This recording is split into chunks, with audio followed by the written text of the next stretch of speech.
उसने दुनिया की तमाम मज़ाहिबी किताबों को, तमाम मजहबी किताबों को पढ़ा।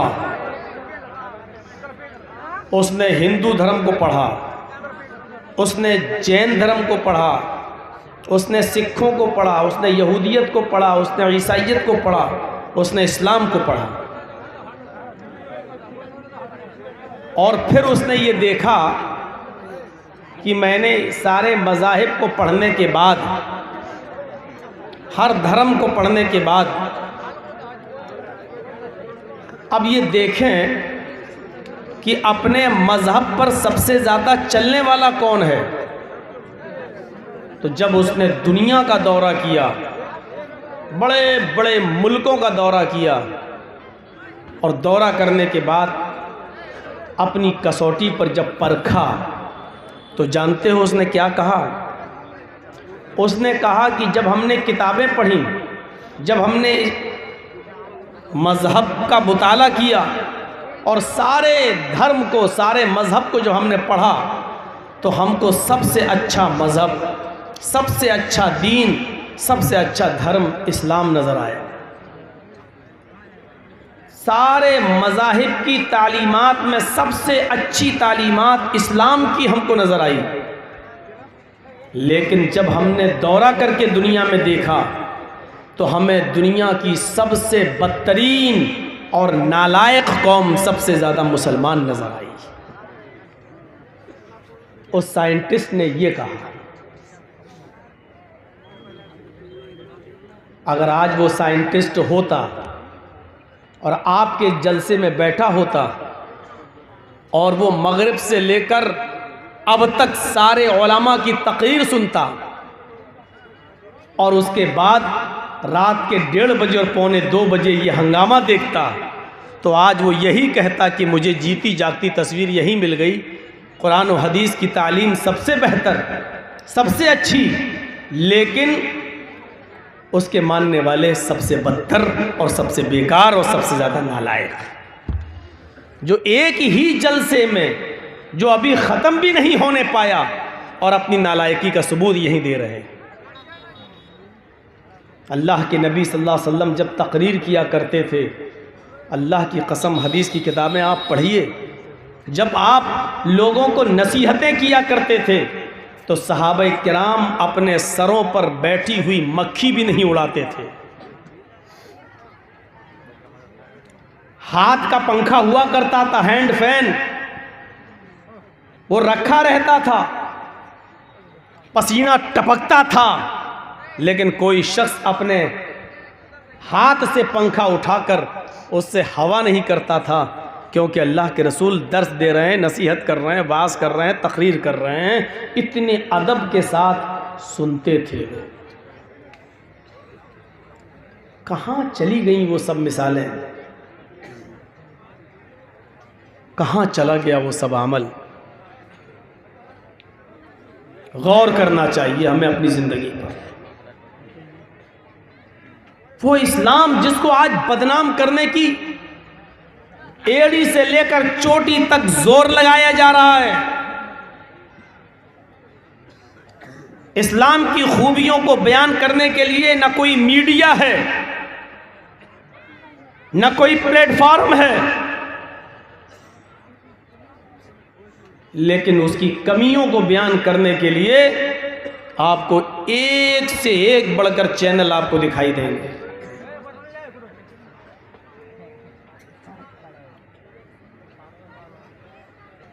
क्यों?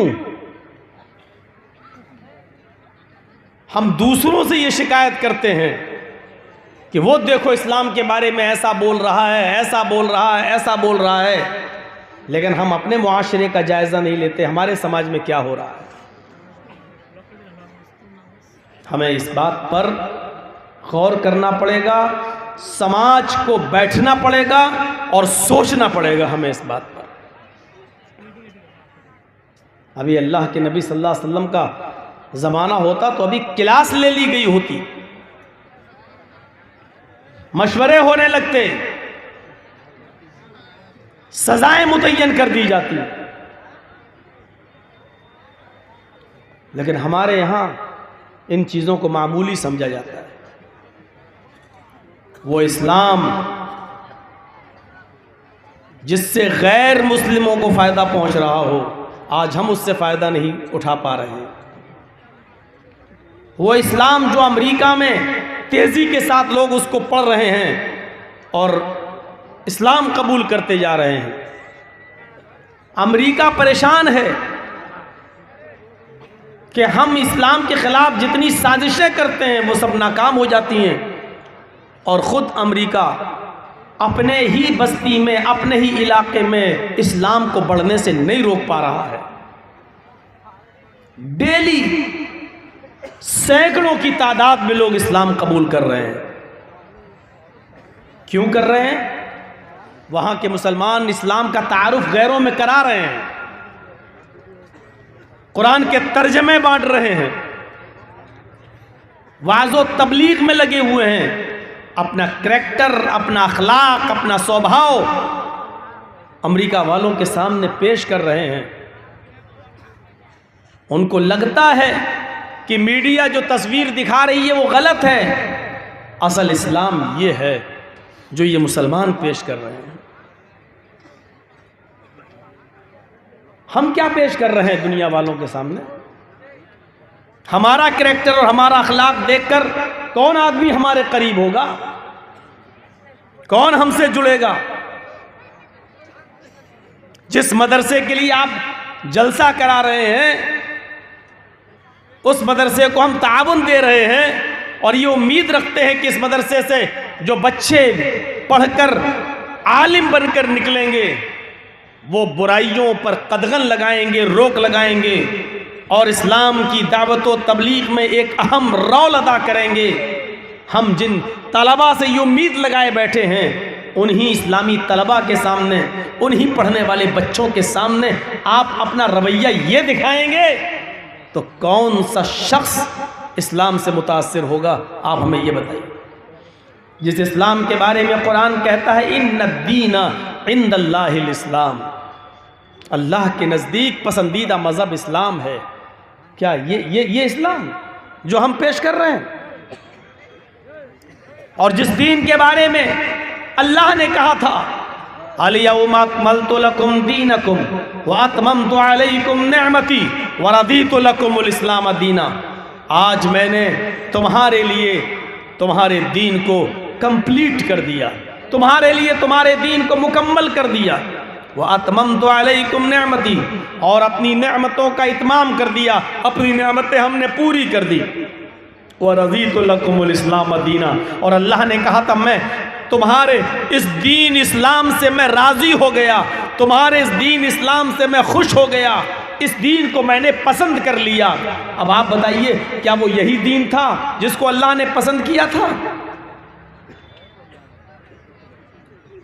हमें उस दीन को समझना होगा जिसको अल्लाह ने पसंद किया है और जिसको सबसे अच्छा दीन कहा है, और जो दीन आदम अलैहिस्सलातु वस्सलाम से लेकर मुहम्मदुर रसूलुल्लाह सल्लल्लाहु अलैहि वसल्लम तक लेकर आए, और वो दीन जिसका चर्चा दूसरे मज़ाहिब के अंदर भी मौजूद हो,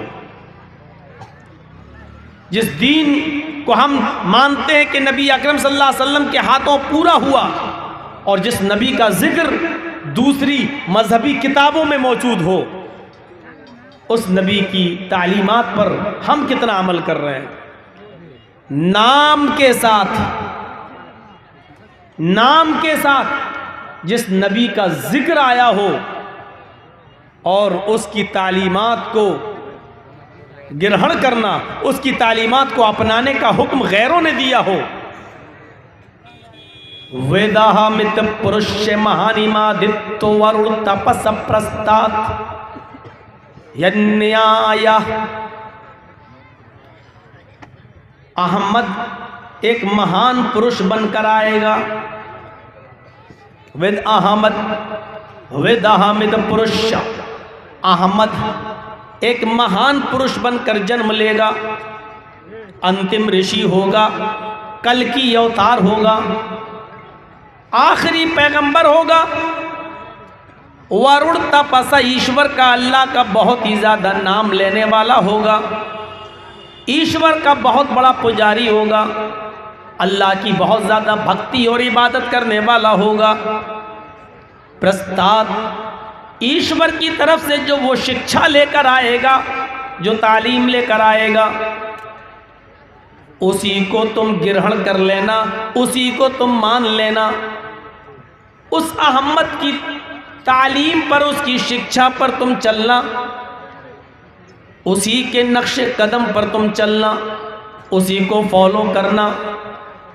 तुम्हारी नजात अहमद के रास्ते में ही है, अहमद की तालीम पर अमल करने से ही तुम्हारी नजात है। यन्याय, स्वर्ग में जाने के लिए, जन्नत में जाने के लिए अहमद के रास्ते के अलावा कोई दूसरा रास्ता नहीं है।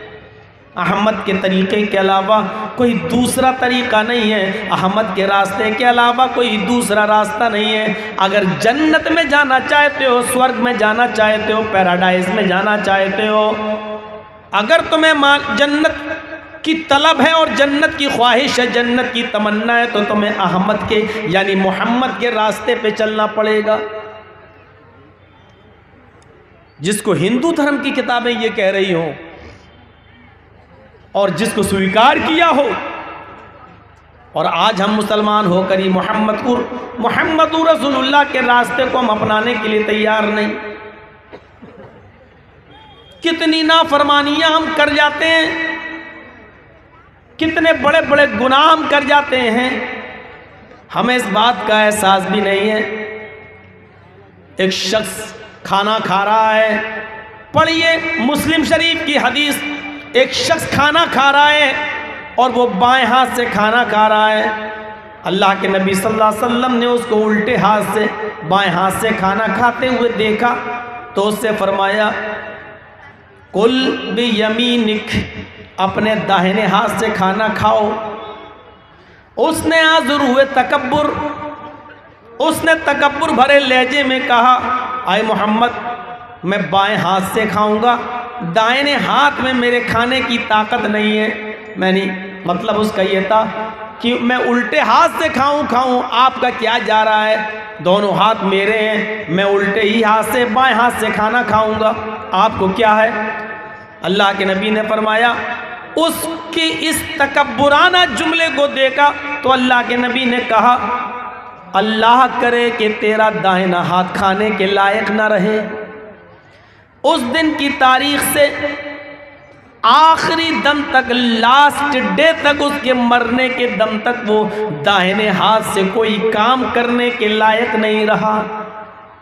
इतनी सी बात उसने कह दी थी कि दोनों हाथ मेरे हैं, मैं दाहिने हाथ से नहीं खाता, बाएं हाथ से खाता हूँ, आपका क्या जा रहा है। नबी अकरम ने कहा, तुझे इस तकब्बुर की सज़ा मिलनी चाहिए, इस घमंड की सज़ा मिलनी चाहिए। उसने नबी की इतनी सी नाफरमानी की, फिर ज़िंदगी भर उसका दाहिना हाथ उठ नहीं सका। खाना तो छोड़ो, फिर ज़िंदगी का कोई अच्छा से अच्छा या बुरा से बुरा कोई काम वो अपने दाहिने हाथ से, सीधे हाथ से न कर सका, उसके लायक नहीं रहा। हम तो दिन भर में पता नहीं मोहम्मद रसूलुल्लाह की कितनी नाफरमानियां कर देते हैं। हम रसूलुल्लाह की तालीमात को अपने पैरों से कुचल रहे हैं, हम इस्लाम की शिक्षा और इस्लाम की तालीमात पर अमल नहीं कर रहे हैं। हमें डरना चाहिए कि कहीं अल्लाह की तरफ से हमारे ऊपर कोई खतरनाक अज़ाब ना आ जाए। हम जरा दूसरी तरफ भी नजर डाल के देखें। एक तरफ हमारे बहुत से मुसलमान भाई आजमाइशों में मुब्तला हैं। आप त्रिपुरा के हालात पे नजर डालिए, हमारी इबादत गाहें जलाई जा रही हैं। आप त्रिपुरा के हालात पे नजर डालिए, हमारी मुक़द्दस किताब जिस पर हम ईमान लाए हैं, कुरान करीम को जलाया जा रहा है। और यहाँ एक हम मुसलमान हैं जो हम मैच देखने में मसरूफ़ हैं। वर्ल्ड कप कौन जीतता है, सेमीफाइनल में कौन पहुंचा हुआ है, किस टीम ने कितने रन बनाए हैं, हम तसव्वुर करें कि हम खड़े कहाँ हैं। हम अपने दिमाग पर ज़रा जोर लगा कर देखें, जो हालात त्रिपुरा पे गुजरे हैं कल हमारे ऊपर भी गुजर सकते हैं, क्योंकि ये मंसूबे बड़े बड़े ऐवानों में बैठकर हल होते हैं, प्लानिंग होती है। सियासत कैसे की जाए, बिहार की कुर्सी कैसे संभाली जाए, आसाम की कुर्सी कैसे हासिल हो। जो गेम आपके बिहार में खेला गया है वही गेम मेरे भाइयों अब यूपी में खेलने की कोशिश की जा रही है। उत्तर प्रदेश में भी चुनाव करीब है। किस तरीके से मुसलमानों को आपस में लड़ाया जाए, मुसलमानों को बांटा जाए, हिंदू मुस्लिम की राजनीति की जाए, हमारे खिलाफ मंसूबे हो रहे हैं, हमें आपस में लड़ाने की प्लानिंग हो रही है।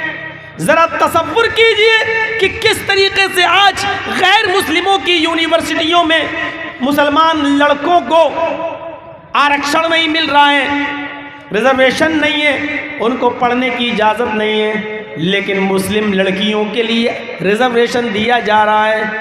अक़लियत का नाम देकर मुस्लिम लड़कियों को ये कहा जा रहा है कि तुम एडमिशन ले सकती हो, और मुस्लिम कॉलेज और कॉलेजेस में पढ़ने वाले लड़कों से ये कहा जा रहा है कि तुम मुस्लिम लड़कियों को अपने प्यार, अपने लव, अपने प्यार के चंगुल में उनको फंसाओ, उनको लाओ, फिर उनसे कोर्ट मैरिज करो, शादियां करो और 1-2 बच्चे पैदा करके उनको तलाक दे दो, ताकि उनके बतन से, उनके पेट से हमारी तादाद बढ़ जाए, और फिर उनको तलाक देकर छोड़ दो, न वो अपने घर की रहें न यहाँ की रहें। ये मंसूबे हो रहे हैं, ये प्लानिंग बनाई जा रही है, लेकिन हम अभी तक इस्लाम के मिजाज को नहीं समझ पा रहे हैं और गैर मुस्लिमों की साजिशों को आज हम समझने के लिए तैयार नहीं हैं।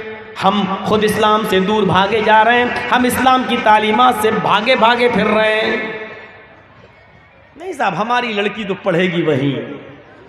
कितना अच्छा काम किया जा रहा है, मुस्लिम लड़कियों को कॉलेज में पढ़ने के लिए जगह मिल रही है, यूनिवर्सिटी में।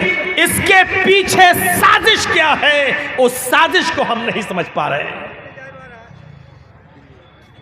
नहीं समझेंगे। माशाल्लाह, ये सरकार बहुत अच्छा काम कर रही है, देखिए कितना अच्छा। हमारी मुस्लिम लड़कियों को इतना रिजर्वेशन दिया है, लड़कों को क्यों नहीं दिया जा रहा है? हमारी लड़कियां MBBS में आ रही हैं, BUMS में आ रही हैं, PhD में आ रही हैं, उनको कॉलेज में लिया जा रहा है, लेकिन लड़कों को रिजेक्ट कर दिया जा रहा है। इसके पीछे साजिश क्या है, ये हमारी समझ में नहीं आ रहा है। इसके पीछे की साजिश देखना है तो नागपुर में बने हुए हेडक्वार्टर से सीखिए, और वहाँ की प्लानिंग वहाँ होती है, और वहाँ प्लानिंग के ऊपर आपका केंद्र, आपकी सरकार और दिल्ली में बैठी हुई सरकार नागपुर हेडक्वार्टर के मशवरे पर अमल करती है, लेकिन इस साजिश को हम नहीं समझ पाते हैं। हम इसी में पड़े हुए हैं कि हमारी बात कौन कर रहा है। हम ये नहीं समझ पा रहे हैं कि हमारा छोटा नुकसान किस में है और बड़ा नुकसान किस में है। हमारी अकल में ये बात नहीं आ रही है, हम समझने के लिए तैयार नहीं हैं। हम ये भी नहीं समझ पा रहे हैं कि बड़े नुकसान से हम अपने आप को बचाएं तो कैसे बचाएं। 2 चीजें जब हमारे सामने हो और एक तरफ ये हो कि नुकसान दोनों में हो, हमारा फायदा किसी में ना हो, तो वहां यह देखा जाता है कि कम नुकसान उठाना पड़े और बड़े नुकसान से हम अपने आप को बचा लें। लेकिन इतनी भी समझ आज हमारे अंदर नहीं रही कि हम अपने आप को बड़े नुकसान से बचाएं या छोटे नुकसान से बचाएं। आपसे अगर ये कह दिया जाए कि आपकी बीवी को जो डिलीवरी हो रही है, बच्चा पैदा हो रहा है, अब माँ या बच्चे में से आपकी बीवी या आपके बेटे में से मैं किसी एक को बचा सकता हूं, तो आप उस मौके पर क्या करेंगे? नुकसान दोनों सूरतों में है, तो ऐसे मौके पर आपको डिसीजन लेना पड़ेगा, फैसला लेना पड़ेगा।